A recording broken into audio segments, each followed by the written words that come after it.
ഇവിടെ ഇട്ടാണ്.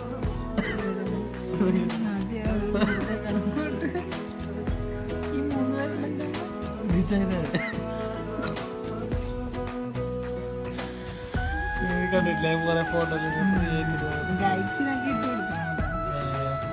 ഇവിടെ ഇവിടുത്തെ മാത്രം ഇങ്ങനെ കവറാക്കി